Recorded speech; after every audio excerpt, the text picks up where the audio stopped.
Hello বন্ধুরা, রাধে রাধে। তো তোমরা দেখতেই পাচ্ছ আজকে বৃহস্পতিবার সন্ধে 5:50 বাজে। আমি গোপালকে পুজো দেওয়ার জন্য 1 গামলা বাসন আমি মেজে দিয়েছি। তো দেখতে পাচ্ছ আমাদের এখানে কতটা বৃষ্টি হচ্ছে। দেখো দুটো গাছ, আমাদের তুলসী গাছ আর এটা সাদা ফুলের গাছ। তুলসী গাছটা মরে গেছে জানো, তাই জন্য আমি বৃহস্পতিবার বলে বাইরে বার করে নিই। দেখতে পাচ্ছ অনেকটাই বৃষ্টি পড়ছে ঝেপে। তো যাই হোক, কেন অতটা বোঝা যাচ্ছে না। তো এবার এটা হচ্ছে আমাদের পাশের বাড়ি। তো এখানে দেখো 1 গামলা বাসন মেজে নিয়েছি।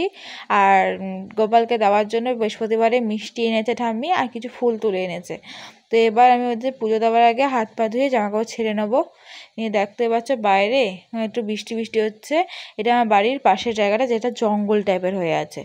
তো এবার আমি চেঞ্জ করে চলে এসেছি। এবার ওদেরকে খেতে দিতে দেবো।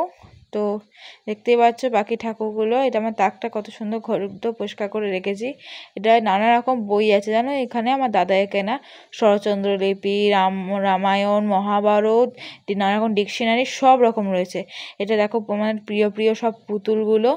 তো এবার আমি গোপালগুলো দেবো, তাই জন্য আমি দেখো তুলসী পাতা বার করে রাখলাম, আর যে কটা বাসন লাগবে সে কটা রেখে বাকিগুলো তুলে দিলাম। এবার ওকে খাওয়ার জলটা আমি দিয়ে দেবো, যেটা সারাটা দিন ও যে জলটা খায় সেই জলটা দিয়ে আমার তুলসী পাতা দিয়ে ঢেকে দেবো। তো আর ওকে খেতে দেবো, তার আগে ওকে মুখে চোখে জল দিয়ে মুখটা পুছিয়ে খেতে দিয়ে দেবো। তো দেখতেই পাচ্ছ বাসি ফুলগুলো সরিয়ে একদম পরিষ্কার যে ফুলগুলো ঠাম্মি এনেছিল সেই ফুলগুলো দিলাম, পায়ে তুলসী পাতাটা চেঞ্জ করে দিলাম, আর ওই গ্লাসে জল ভরে তুলসী পাতা দিয়ে ঢেকে রেখেছি। এদিকে ল্যাংচা দিয়ে আর জল দিয়ে মিষ্টি দিয়ে ল্যাংচা, আর এদিকে জল দিয়েছি, তার মধ্যে তুলসী পাতা দিয়ে ওদেরকে খাইয়ে দিয়েছি। এবার আরতি করার জন্য সব তৈরি করে রাখবো। এইদিকে দেখো মা সারাটা বাড়িতে ধুনো দিচ্ছিল বৃহস্পতিবারের জন্য, তাই নিচেও এসেছে গোপালকে ধুনো দেখানোর জন্য। সারা ঘরে ধুনো দেখিয়ে দিয়ে উপরে চলে গেল। নিয়ে আমি তাড়াতাড়ি করে আরতি করলাম।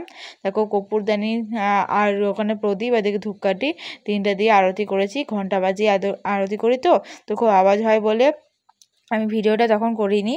তো এটা আরতি করার পর করলাম। এবার আমি গীতাটা পড়বো, গীতা পাঠ করে আমি উপরে গিয়ে যাব, ফ্রেশ হয়ে পড়তে বসে পড়বো। আজকে ভিডিওটা এই পর্যন্ত। ভিডিওটা ভালো লাগলে লাইক কমেন্ট শেয়ার করতে ভুলো না। আর সবাই মিলে বলো রাধে রাধে। আর তোমরা কীরকম ভিডিও চাও তোমরা কমেন্টে জানিও প্লিজ, আর চ্যানেলটা সাবস্ক্রাইব করে দিও। টাটা।